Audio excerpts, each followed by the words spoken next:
जय श्री राम। बहुत बहुत स्वागत करता हूं आप सभी का एक बार फिर से आपके ही अपने YouTube चैनल पर। मैं पंडित आशीष शर्मा। मेरा आज का ये वीडियो जो है वो कर्क राशि कर्क लगन के जातकों के लिए है कि आपकी राशि लगन से शनि अष्टम भाव में वर्तमान समय में गोचर कर रहे हैं।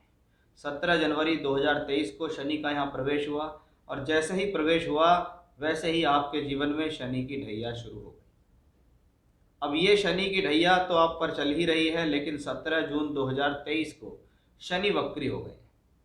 17 जून 2023 से लेकर 4 नवंबर 2023 तक शनि वक्री रहेंगे। इस वक्री रहने का आपके जीवन पर क्या प्रभाव रहेगा, क्योंकि सामान्य तौर पर देखें तो प्रत्येक वर्ष 4 से 4.5 महीने तक शनि वक्री रहते ही हैं। कि जब जब वो ब्रह्मांड में सूर्य से 130 डिग्री से 170 डिग्री के आसपास या 120 से 170 के आसपास होते हैं तो शनि वक्री होते हैं। यही नियम मंगल और बृहस्पति जैसे ग्रहों पर भी होता है कि वो भी वक्री होते हैं सूर्य के कारण ही। यानी सूर्य से दूर होने के कारण प्लेनेट का वक्री होना शक्त और शक्तिशाली कहलाता है। जब हम सूर्य के निकट होते हैं तो कमजोर महसूस करते हैं, दूर होते हैं तो अच्छा महसूस करते हैं।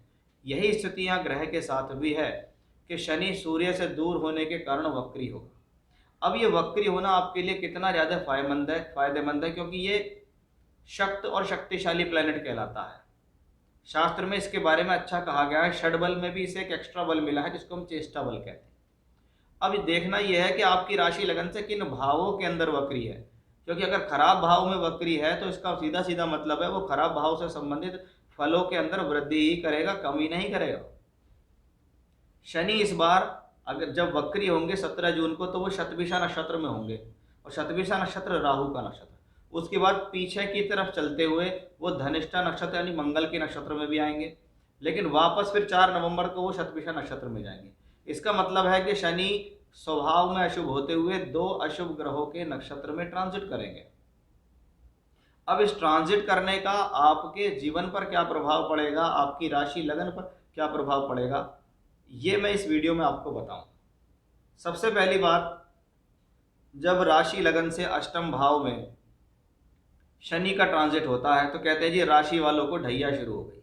और ढैया शुरू होने के बाद शनि की तीसरी, सातवीं और 10वीं दृष्टि 10वें, दूसरे और पंचम भाव पे आती है। यानी कहीं ना कहीं शनि की दृष्टि को ज़्यादा श्रापित माना गया कि शनि अगर दशम भाव पे देखेंगे तो प्रोफेशनली क्राइसिस उत्पन्न होगा, प्रोफेशनली परेशानी आएगी, चाहे नौकरी हो चाहे व्यापार। धन भाव पे देखेगा तो परिवार के लोगों से संबंध बिगड़ सकते हैं, परिवार के लोगों के साथ प्रॉब्लम हो सकती है, आर्थिक समस्याएं आ सकती हैं, पैसे के कारण कलह हो सकता है।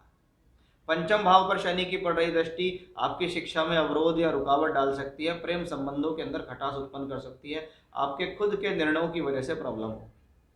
अब ये शनि क्या है, आपकी राशि लगन से सप्तम का मालिक होकर अष्टम में वक्री है। यानी इस दौरान सबसे पहली बात है आपको अपने और अपने जीवन साथी दोनों के स्वास्थ्य का ध्यान रखना है, और दोनों के बीच में गलत फहमियां ना हो जाएं इसका विशेष ध्यान रखना है, क्योंकि अब अष्टमेश वक्री हो चला है। अष्टम भाव है अड़चन का, दुविधाओं का, परेशानियों का, बैड न्यूज़ का। वहां से कोई बहुत अच्छी स्थितियां नहीं निकलती, वो तब तक नहीं निकलती जब तक उसका संबंध शुभ ग्रहों से ना बने। और यहाँ शनि का संबंध इस प्रकार से नहीं है। शनि अब वक्री होकर अष्टम में आएंगे तो सबसे पहले हेल्थ का ध्यान रखना है। पिछले समय में कोई गलती की है उसका खामियाजा इस दौरान भुगतना पड़ सकता है, क्योंकि शनि क्या है, कर्म कारक। व्यक्ति सोचे मैंने गलत काम कर दिया, किसी को पता नहीं चला, आपको कहीं ना कहीं उसका खामियाजा भुगतना पड़ सकता है। चाहे वो हेल्थ इश्यूज के लिए है, आत्मसम्मान को लेकर भी चिंताएं इस दौरान आपकी बढ़ सकती है, क्योंकि ग्रह वक्री हुआ है वो और अच्छे भावों में वक्री नहीं हुआ। दशम भाव में पहले से ही गुरु राहु का योग बना हुआ है, जो ये कहता है कि प्रोफेशनली फैसले सोच समझ कर लें, क्योंकि गुरु राहु का चांडाल योग अक्टूबर के महीने तक आपको बना हुआ है।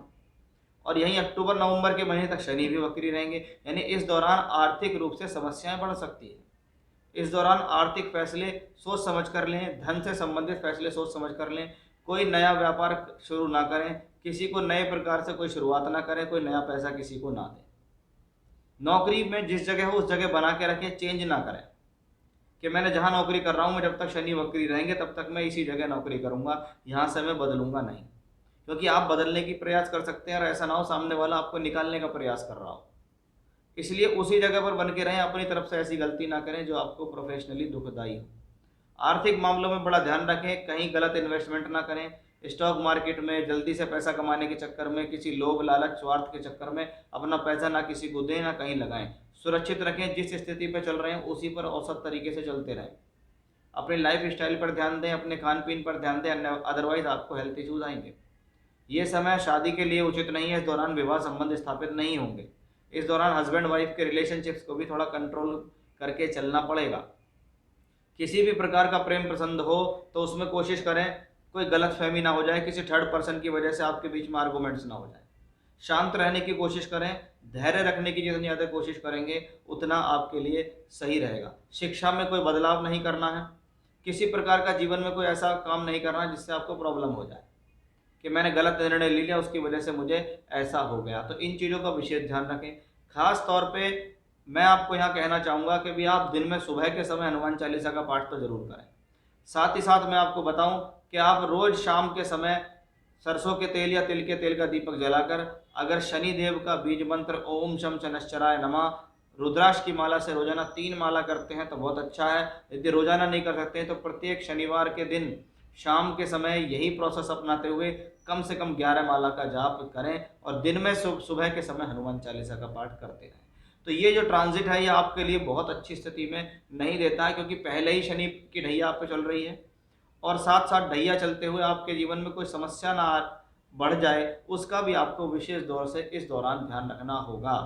क्योंकि प्लेनेट खराब भाव में वक्री हुआ है, इसलिए उसके रिजल्टों में प्रॉब्लम बढ़ने की संभावना ज़्यादा है।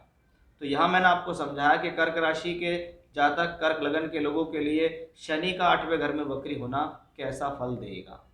फिर से इसी प्रकार की जानकारी लेकर आपके सामने हाजिर होऊंगा, तब तक के लिए बने रहिएगा मेरे साथ। जय श्री राम।